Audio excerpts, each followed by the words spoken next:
If you didn't bloom in spring, your season might be autumn.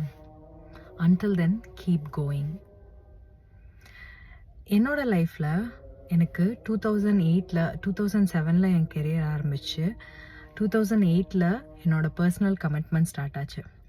அதே டைமில் என்னோட கூட இருந்த பியர்ஸ் எல்லாம் அப்படியே பயங்கர ஃபாஸ்ட்டாக மார்ச்சிங் ஃபார்வர்ட் போயிட்டு இருந்த மாதிரி தெரிஞ்சு. எல்லாம் டக்குன்னு ப்ரொமோட் ஆனாங்க, இல்லை அப்ராட் போனாங்க, இல்லை அந்த ப்ராஜெக்ட் இந்த ப்ராஜெக்ட் அப்படின்னு ப்ரொஃபஷ்னலாக அப்படியே சூப்பராக பூம் ஆகிட்டு இருந்த மாதிரி இருக்கையில் நான் வந்து அப்படியே ஸ்டாக்னேட் ஆகி பர்சனல் லைஃப்பில் அப்படியே ஹெல்டப் ஆன மாதிரி ஒரு ஃபீலிங்.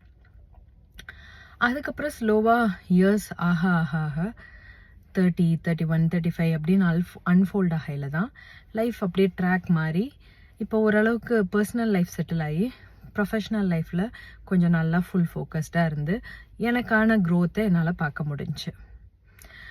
அப்போ தான் எனக்கு கிளியராக புரிஞ்சிச்சு, if I was not blooming in spring then autumn might be my season. So until then என்ன பண்ண முடியும் நம்மளால்? Just we have to keep going without losing our hope, without losing our faith, and just remembering tomorrow will not be the same as today. So if you don't bloom in spring, then autumn is your season. Until then, keep going.